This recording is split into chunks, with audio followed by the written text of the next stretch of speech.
Intervals have different degrees of consonance and dissonance. An interval that is consonant can be described as being at rest, stable, or resolved, like we've talked about. It has less tension implied than an interval that is dissonant. Dissonant intervals are unstable, they have more tension, and they need to be resolved. I showed you the extremes between the perfect intervals, which are the most consonant, and the tritone, and secondarily the minor second, that half-step interval, are considered the most dissonant, right? But all the other intervals have different levels of consonance and dissonance, okay? This next sentence, I think, is probably the most important one to me, and it's where I've got some of those capital letters. It starts with emotional response. Emotional response to consonance and dissonance is cultural, contextual, and experiential. It's not absolute. Where the church started creating orphan artists by saying these sounds are okay and these sounds are not okay, came about because of their own bias, their own cultural and contextual thoughts on how to deal with, say, the tritone and what they responded to it. Be careful to never make the statement in your mind, I like that interval and I don't like this interval. It's kind of like saying, I like the letters H and J, but I'm not a fond of Q and X. It's very similar, okay? Because you'll find great beauty in the dissonance as your ear becomes more accustomed to it. You'll find great emotional content in sounds that on their own don't seem like they have the content that you're thinking they are, but in another situation they will. Be very careful artistically that you don't make assumptions about intervals, and as we progress further into chords and other sounds. All sounds and combination of notes were meant by God for us to mess with, okay?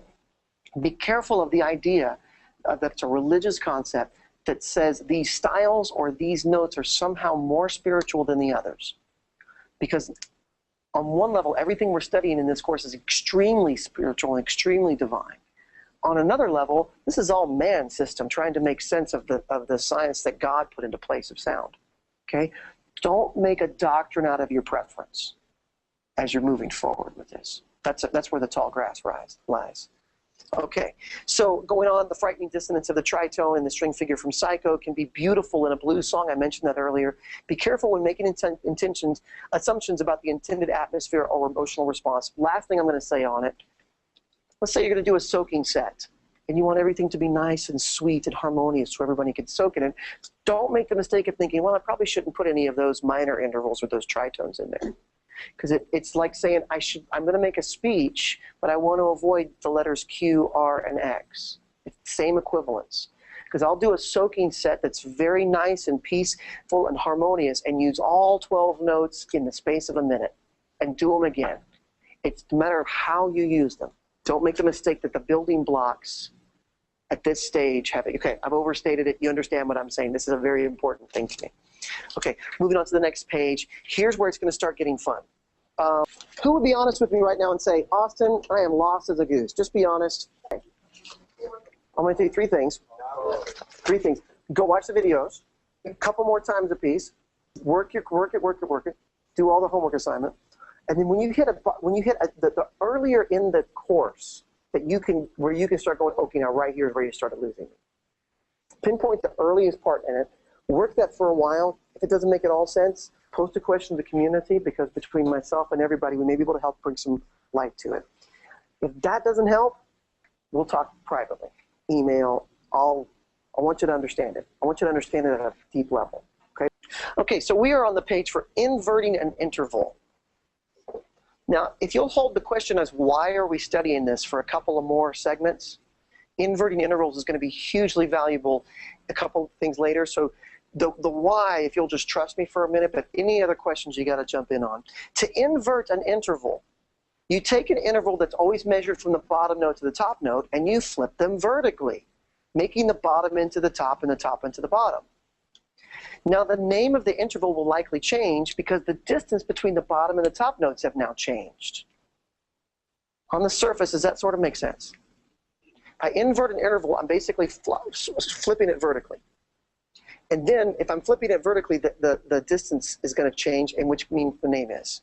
Okay? So let's look at it on the keyboard for a second, because theory makes a lot more sense on the keyboard intuitively. Somebody give me a random note. B is a good one. Is that a B? It is harder upside down than you think. Okay. Now, give me a random interval. Remember we had all those 12 intervals? Give me a random one. That's a good one. Perfect fifth above B is what? And if you got your scale reference sheet out, that might help. F sharp is the right answer. 1, 2, 3, 4, 5. B up to F sharp is a perfect fifth. Now, if I invert the interval, I can do it one of two ways. I can take the bottom note, B, and put it on the top B, or I could do the same thing in reverse. I can put the F sharp on the bottom. I'll get the same result either way. If the B is on the bottom and I'm going up to an F sharp, that's 7 half steps. We call that a perfect fifth. If the F sharp's on the bottom and I'm going up to a B, how many half steps is that? 5 is the right answer. What do you call 5 half steps? Close. Perfect fourth. That's all right. Now, that was on the chart we just wrote, and I know this is all brand new, right? So check this out. If I take a perfect fifth and I flip it, and I put the F sharp, in this case, or the fifth, and I put it on the bottom, F sharp up to B, it's a smaller interval. This is 7 half steps, B to F sharp. But F sharp up to B is only 5 half steps. Remember at the beginning of the evening we talked about that if notes are in succession, you go from the first note to the second note, but if they're played together, you go from the bottom to the top. But if you reverse the bottom and top notes, distance is now going to change. We call intervals based on their distance. A major second has 2 whole steps. Major seventh has 11. It's all based on distance. So when you invert an interval, the distance will change, meaning the name will change. Okay? Now, let's look at some principles with this. In the next paragraph. When you're inverting intervals, the perfect intervals will invert with each other without changing their quality. In fact, there was a perfect example just then. We had a perfect fifth. When we inverted it, it became a perfect fourth. Now, this one might seem silly because it seems too obvious, but think about it. A perfect octave, if you invert it, becomes a unison. And a unison becomes a perfect octave. The fourths become fifths, and the fifths become fourths. They don't change their quality, they stay perfect. It's part of the reason why we named them perfect. Well, why do they call it perfect? If it's on the major scale, why not call it a major fourth? This is one of the reasons. Because perfect intervals will always only invert each other and will retain their quality. Okay? That makes sense so far on the beginning of it. Now the next sentence on the notes starts with the word however. However, whosoever. Major and minor intervals will invert with each other while exchanging their quality. So if I take a major interval and I invert it, it's going to be minor something. If I take a minor interval and I invert it, it's going to become a major something. Let's see. Let's go back to C because it's really easy, right? But if you got your scale practice sheet, you're going to realize when you invert intervals, you're actually dealing with 2 scales at once. So don't let that freak you out. Let me explain. If I go from C and I make it a major third, C, D, E, third scale degree, how many half steps? 4 in a major third. A major third is called my 4 half steps. Now we are creating this interval and naming it based on the C major scale, right? Because C is our bottom note. Now if we invert it and we put the C up top, E goes up to C, much larger interval. Now we named this interval based on the E major scale, right? Because we name intervals from the bottom up based on the scale. So glance at your scale reference sheet if you don't already have it memorized. The E major scale. Does the E major scale have C natural in it? No, it does not, right? So C is going to be something else. E, 1, 2, 3, 4, 5, 6, 7, 8 half steps. What's the interval that's called 8 half steps? Not everybody at once. It gets really confusing. It's a minor sixth. Major sixth of E is C sharp, you see on your scale practice sheet. Perfect fifth is E to B. In between them is a minor sixth. So, to sum up, a C up to E is a major third, 4 half steps.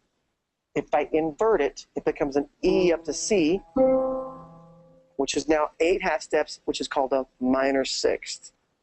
You can reference it with half step numbers or with whichever scale is being referenced.